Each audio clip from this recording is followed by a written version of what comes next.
Hello दोस्तों, तो कैसे हैं आप सभी का स्वागत है हमारे प्यारे यूट्यूब चैनल जिसका नाम है पुष्पम क्लासेस। और मैं हूं आपका प्यारा विनीत। आज हम क्लास 11th हिस्ट्री चैप्टर 2 को देखेंगे जिसका नाम है 3 महाद्वीपों में फैला हुआ साम्राज्य। ठीक है दोस्तों, हमने चैप्टर फर्स्ट पहले से ही बना के अपलोड कर दी है, तो आप चाहें तो उसे भी देख सकते हैं। लेकिन इसका ये मतलब नहीं कि आपने चैप्टर फर्स्ट नहीं देखा तो आपको चैप्टर 2 समझ में नहीं आएगा। ठीक है, चलिए आगे बढ़ते हैं।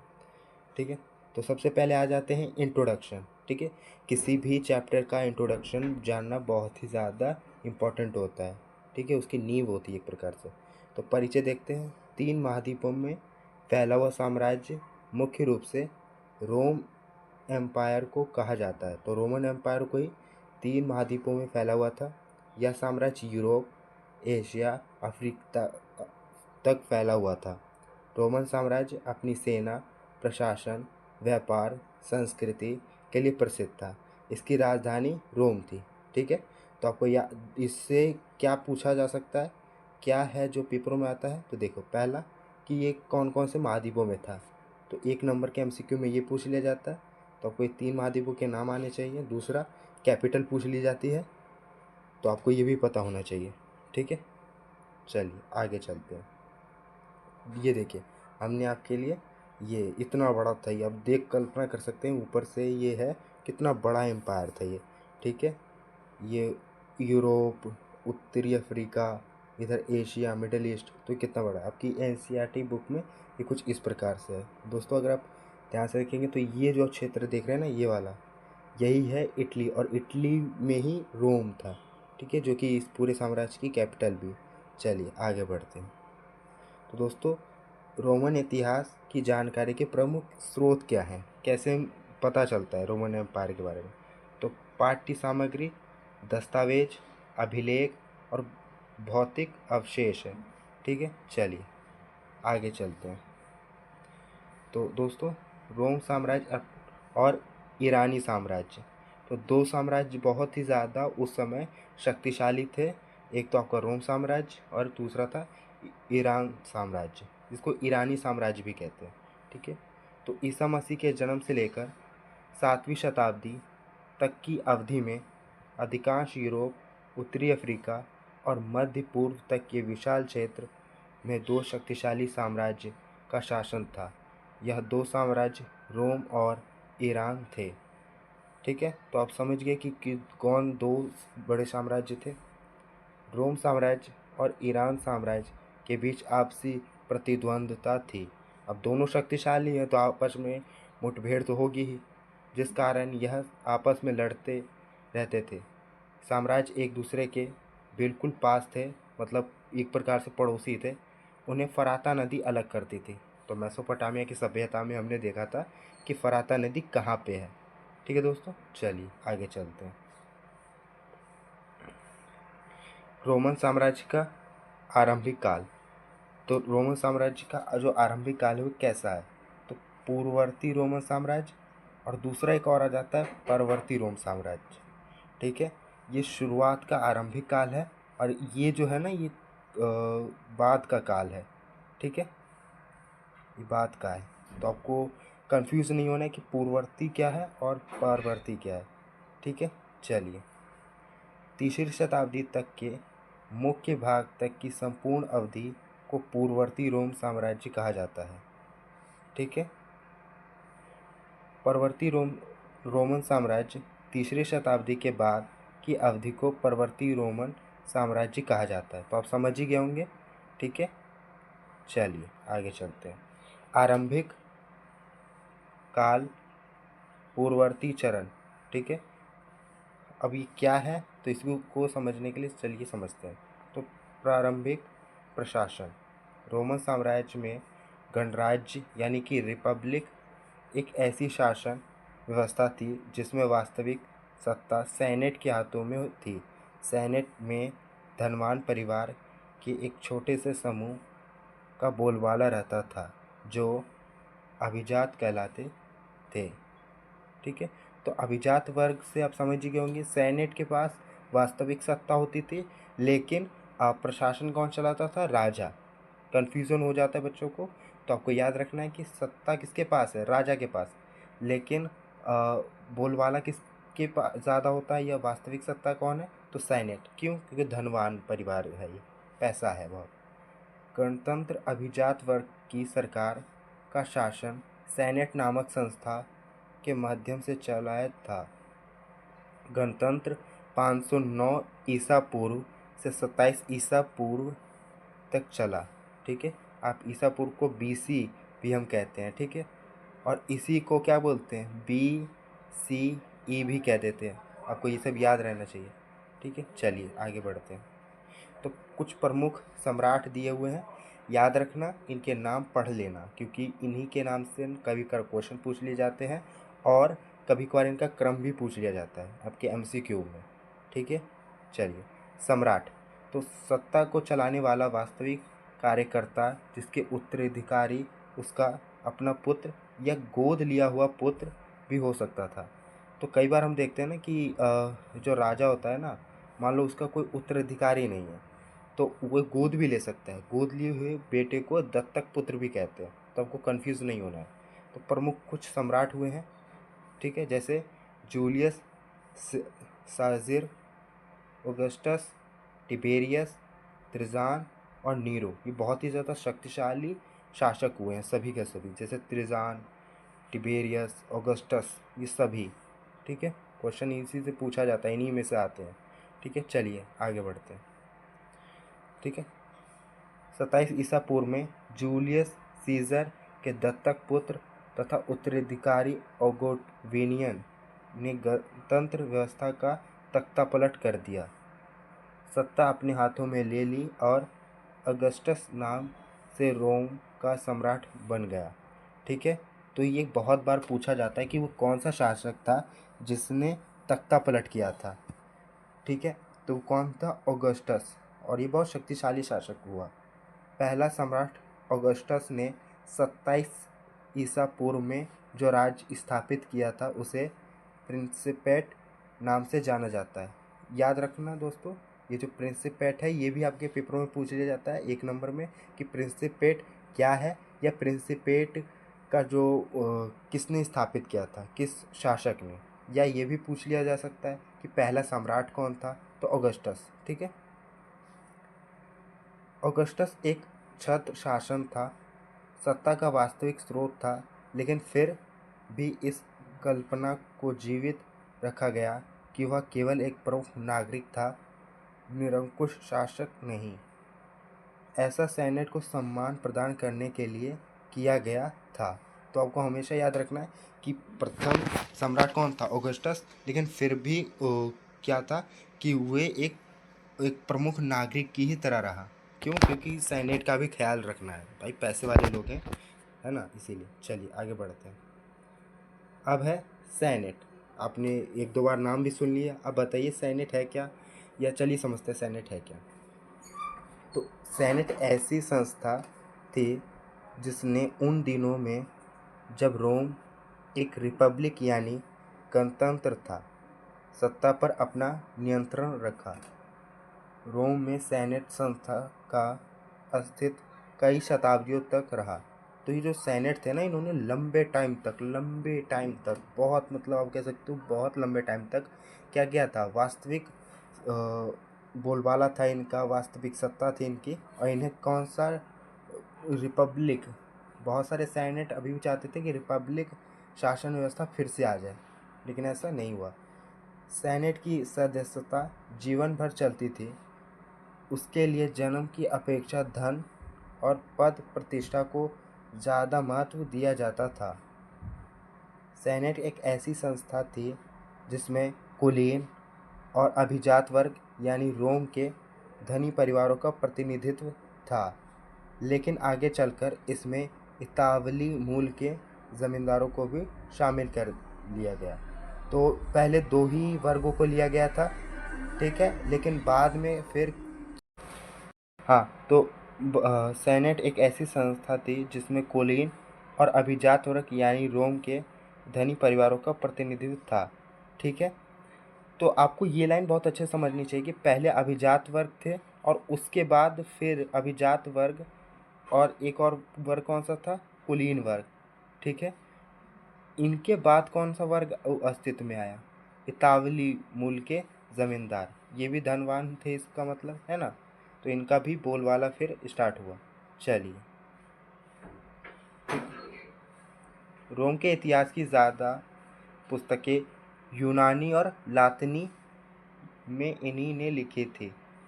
सम्राट की परख इस बात से की जाती थी कि वह सेनेट के प्रति किस तरह का व्यवहार रखते हैं।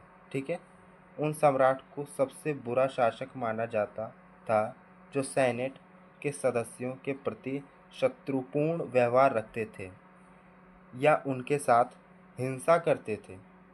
कुछ सेनेट गणतंत्र युग में लौटने के लिए तरसते थे, लेकिन अधिकतर सेनेटर यह जान चुके थे कि अब ऐसा हो पाना असंभव था। तो क्योंकि उनके लिए जो गणतंत्र युग था ना, या रिपब्लिक टाइमलाइन थी, वो बहुत ही ज़्यादा मतलब अच्छी थी, है ना, लेकिन अब ऐसा नहीं हो सकता था। ठीक है, चलिए आगे चलते हैं। आप नोट्स कहाँ से बना सकते हैं, तो नोट्स के लिए यही सबसे अच्छा बढ़िया है ना। आप एक पॉइंट टू पॉइंट और टॉपिक से ही जुड़े हुई बातें लिखी हुई है ना, तो ये बहुत अच्छा है, नोट्स यहीं से बनाइए। सेना, ठीक है, सम्राट और सेनेट के बाद साम्राज्य में एक मुख्य संस्था सेना थी।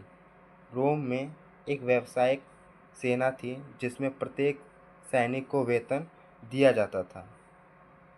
न्यूनतम 25 वर्ष तक सेवा करनी पड़ती थी, मतलब एक रूल बना दिया था कि कम से कम आप 25 वर्षों तक तो आप क्या करोगे, सेवा दोगे, सर्विस दोगे हमें, है ना। एक वेतनभोगी सेना का होना रोमन साम्राज्य के अपनी खास विशेषता थी। सेना में चौथी शताब्दी तक, ठीक है, चौथी शताब्दी में कितने सैनिक हो गए, 6 लाख, है ना, कितनी बड़ी सेना है ये, है ना, 6 लाख। तो आपसे एमसीक्यू में पूछ लिया जा सकता है कि सेना कितनी वर्चस्व वाली थी, तो आप ये पॉइंट भी लिख सकते हैं।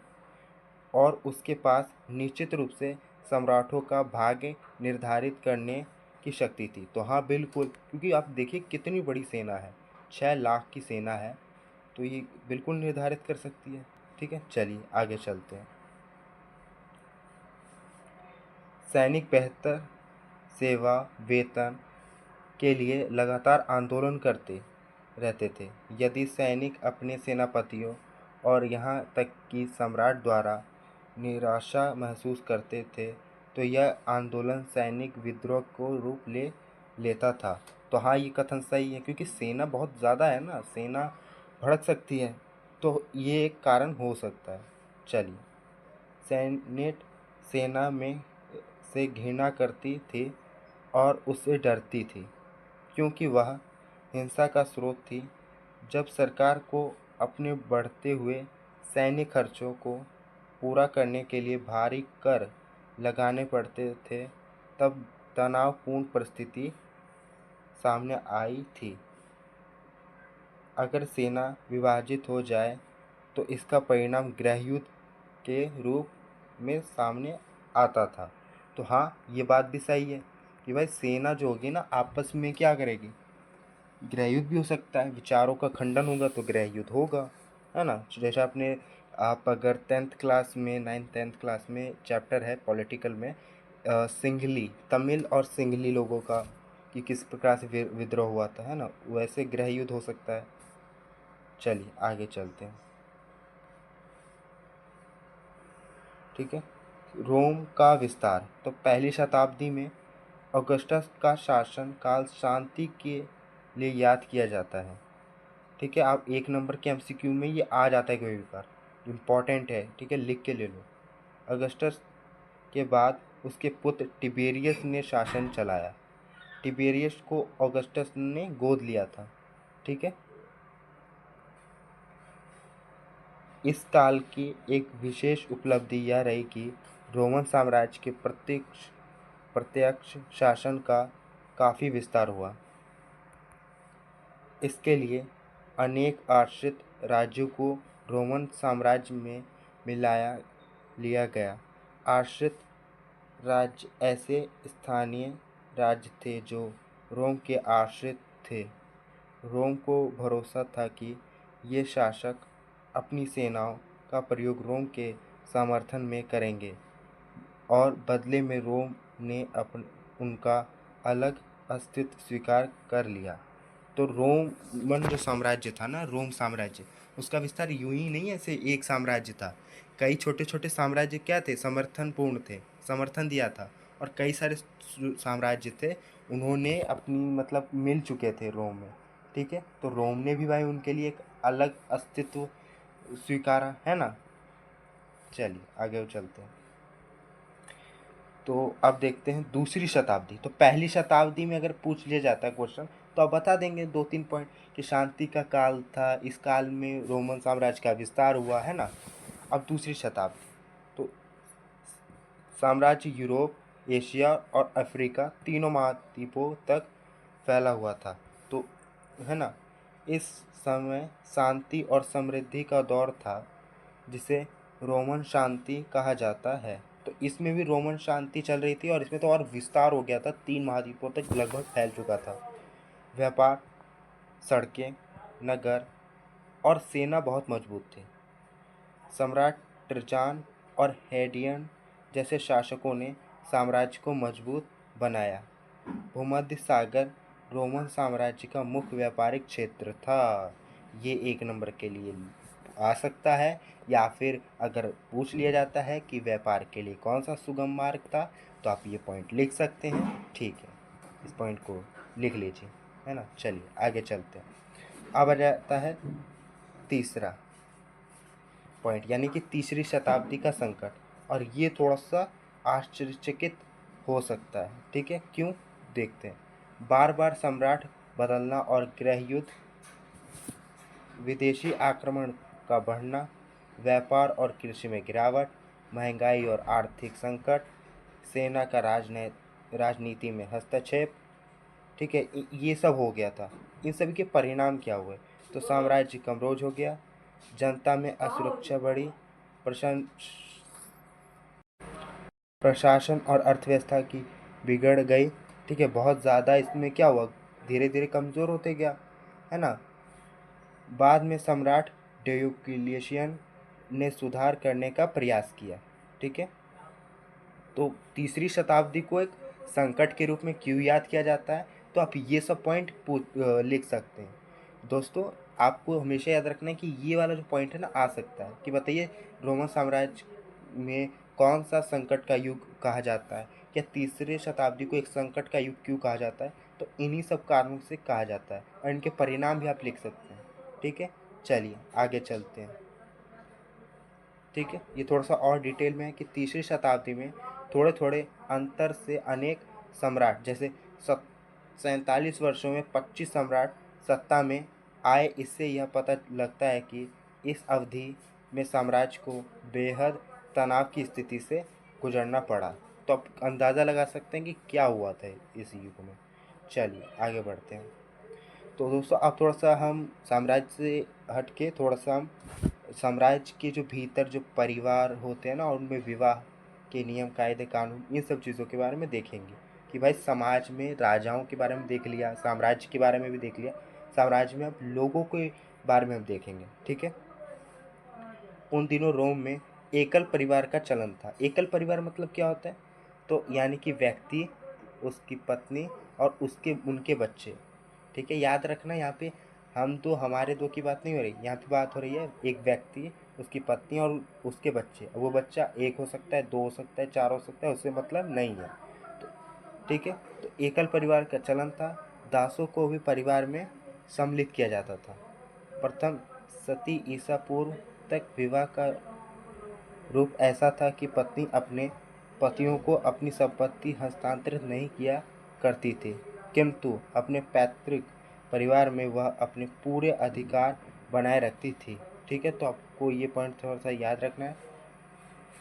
पुरुष के लिए शादी की उम्र 28 से 29 या 30 से 32 थी, वहीं महिलाओं की उम्र 16 से 18 या 22 से 23 थी। तो थोड़ा सा ये देख सकते हैं कि वर्तमान में जो आधुनिकीकरण हमारे में यहाँ पे है, तो वहाँ पे पहले से ही यहाँ पे था। है ना, कि 18 वर्ष से ऊपर या 21 वर्ष से ऊपर किसी भी महिला की शादी नहीं हो सकती है, आज में रूल है ना। तो ये पहले से ही कहाँ रोमन एम्पायर में चल रहा था, जो कि अच्छी बात है, या फिर वहाँ का एक पारिवारिक या सामाजिक तौर तरीके। महिलाओं का दहेज वैवाहिक अवधि के दौरान उसके पति के पास चला जाता था, तो ये भी बात सही है ना। दहेज प्रथा भी इसका मतलब थी। चलिए आगे चलते हैं। महिलाओं की स्थिति, ठीक है, महिलाओं की स्थिति के बारे में जानना ही एक उत्तम बात है ना। महिलाओं की स्थिति अगर बेहतर है, अच्छी है, तो समाज बहुत अच्छा होता होगा और समृद्ध था। बट अगर महिलाओं की स्थिति खराब थी तो कहीं ना कहीं समाज में कमी थी, ठीक है, तो भारी कमी या फिर बहुत बड़ी कमी। महिलाएं अपने पिता की मुख्य उत्तराधिकारी बनी रहती थी और अपने पिता की मृत्यु होने पर उसकी संपत्ति की स्वतंत्र मालिक बन जाती थी। तो आपको ये भी थोड़ा सा क्या करना है, याद रखना है कि, ठीक है, तो आपको ये भी याद रखना है कि कैसी मान लो वहाँ पे स्थिति चल रही थी। हालांकि महिलाओं पर उनके पति अक्सर हावी रहते थे और पुरुषों द्वारा नियमित रूप से महिलाओं पिटाई की जाती थी। तो महिलाओं की क्या की जाती थी, पिटाई, ठीक है। फिर भी रोम की महिलाओं को संपत्ति के स्वामित्व व संचालन में व्यापक कानूनी अधिकार प्राप्त थे। जैसे तलाक देना आसान था, महिलाओं को तलाक देना क्या था, आसान था, जो कि कहीं ना कहीं एक कानूनी व्यवस्था बनाए रखी थी इन्होंने। वैवाहिक देख सकते हैं उम्र की इन्होंने बना रखी थी लिमिटेशन, इन्होंने तलाक की विधि बताई हुई थी, है ना। तो ये सब बातें। चलिए आगे चलते हैं। तो अगला है साक्षरता। साक्षरता यानी कि पढ़ाई लिखाई, मतलब कितने लोग शिक्षित थे, है ना, समाज में, रोमन एम्पायर में, तो वही देखेंगे। चलिए देखते हैं।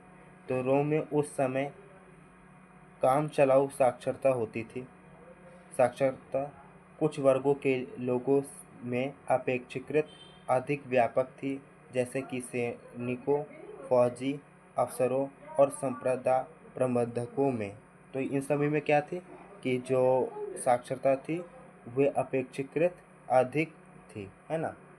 चलो आगे बढ़ते हैं, ठीक है। अब है संस्कृति। तो संस्कृति भी जानना हमारे लिए ज़रूरी है। रोम संस्कृति विविध समाज में मौजूद थी। रोम धार्मिक संप्रदायों तथा स्थानीय देवी देवताओं की भरपूर विविधता थी। तो विविधता का मतलब होता है भिन्नता। भिन्नता का मतलब है कि बहुत अलग अलग कह सकते हो आप, ठीक है। तो जैसे कि आपने सुना ही होगा कि भारतीय संस्कृति या भारत में कई सारे हिंदू धर्म की बात करें तो कई सारे देवी देवता, है ना, भगवान ईश्वर, मतलब बहुत ही अलग रूप मिलते हैं। जैसे शैव परंपरा, वैष्णव परंपरा, शक्ति परंपरा, तो कितने हैं। तो उसी प्रकार से रोमन एम्पायर में भी जो रोम धार्मिक संप्रदाय थी वो बहुत ज़्यादा भिन्न थी, भरपूर विविधता मौजूद थी। चलो, बोलचाल की अनेक भाषाएं थी, क्योंकि बड़ा एम्पायर था, बड़े क्षेत्र पे अधिकार था, तो ज़्यादा संस्कृतियाँ आएंगी, है ना। अलग अलग वेशभूषा की विविधता शैलियाँ थी, तो ये भी कहीं ना कहीं उसी कारण से तरह तरह के भोजन हुआ करते थे, ठीक है। चलो चलते हैं। वैसे ये कोई वैसे कोई ये टॉपिक मुश्किल नहीं है दोस्तों, है ना। ये तो बस यूं ही है, आप एक बार पढ़ लोगे तो आपको समझ में आ जाएगा, ठीक है। चलिए आगे चलते हैं। तो दोस्तों आपको कोई भी दिक्कत होगी तो आप कमेंट कर सकते हैं। हम जो हमारी नेक्स्ट पार्ट 2 वीडियो लाएंगे इसी की चैप्टर 2 की हिस्ट्री की, तो हम आपके सवालों के उत्तर उसमें दे देंगे। नहीं तो हम एक अलग से वीडियो लाएंगे आपके सवालों के लिए। तो अगर कुछ भी पूछना होगा, चाहे आपको कोई भी डाउट हो वीडियो से या वीडियो के अलावा भी, तो आप प्लीज़ कमेंट कर सकते हैं, ठीक है। पार्ट 2 कमिंग सून, ठीक। Thanks for watching. सब्सक्राइब करें, शेयर करें, लाइक करें अगर आपको कोई भी हेल्प मिली हो, कुछ भी मदद यहाँ से हुई होगी, ठीक है दोस्तों। ठीक है, टेक केयर, बाय। ऐसे ही अपनी पढ़ाई के लिए ध्यान देते रहिए, ठीक है। जय हिंद।